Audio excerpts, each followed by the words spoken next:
Hi guys, welcome back to Planet Mithril. My name is Mithril and today I have for you the inaugural episode of my brand new Battlefield Basic series of models. The series where we get our models tabletop ready, battlefield ready, as quick as possible, giving us awesome results that don't take ages to do. And I'm starting today by painting up Battlefield Basic Warriors of the Dead.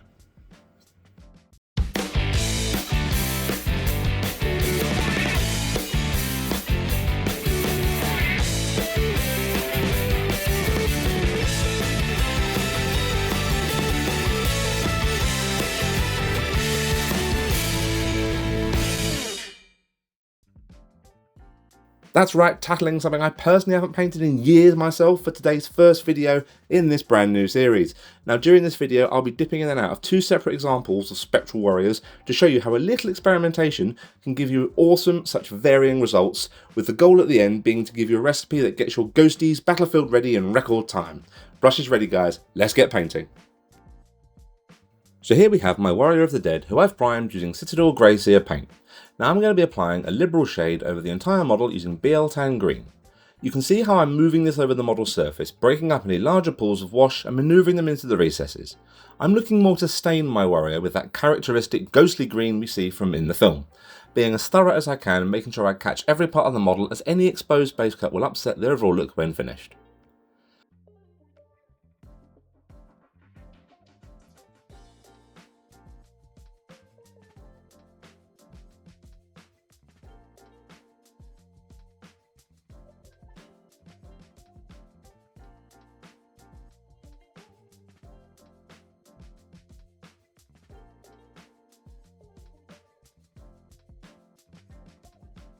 Feel free to experiment as well. Try out different green or even blue shades. This Warrior of the Dead, for example, I'm giving a coat in the same manner as the other one, but this time using Citadel Contrast Etheric Blue. This gives a brighter, more ethereal, ghostly look to my warrior instead of the more muted, film-accurate look. Like I say, feel free to experiment and see what works for you. Some contrast or shades might need a few coats to strengthen the tone, but just make sure it's always over a light spray coat like Grey Seer, Corax White or Wraithbone.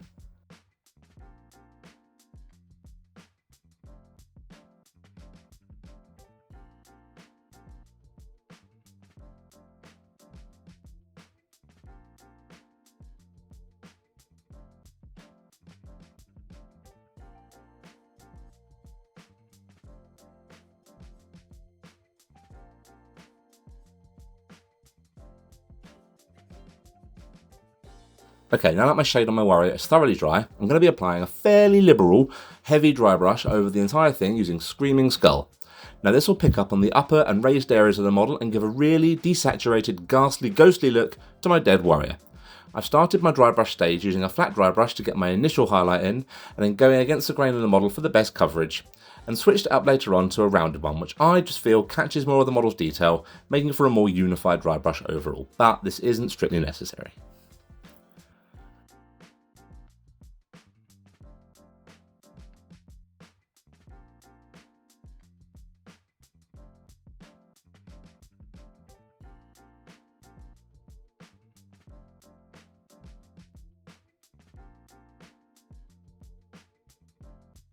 I'm now applying a second, much lighter dry brush over the entirety of my warrior using Pallid Witch Flesh.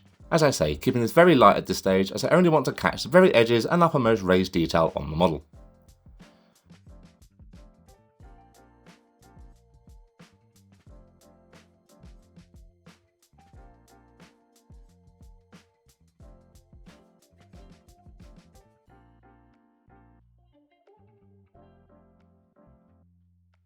I followed the same painting method with my second warrior example here, and you can see how the contrast between the blue underneath and the lighter dry brushes is a lot starker and vibrant, yet still works as an amazing visual for a whole ghostly army.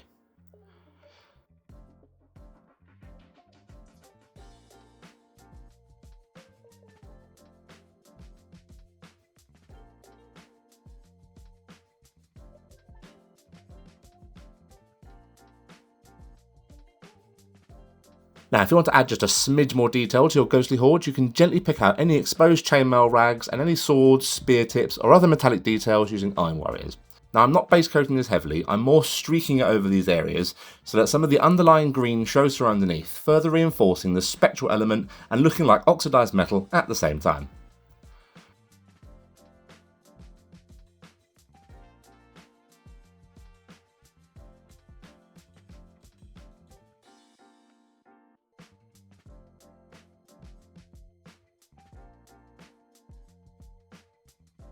And finally just hitting these metallic areas with a separate shade now of Mortari and Grime, just to reinforce that aged metal look a little bit more.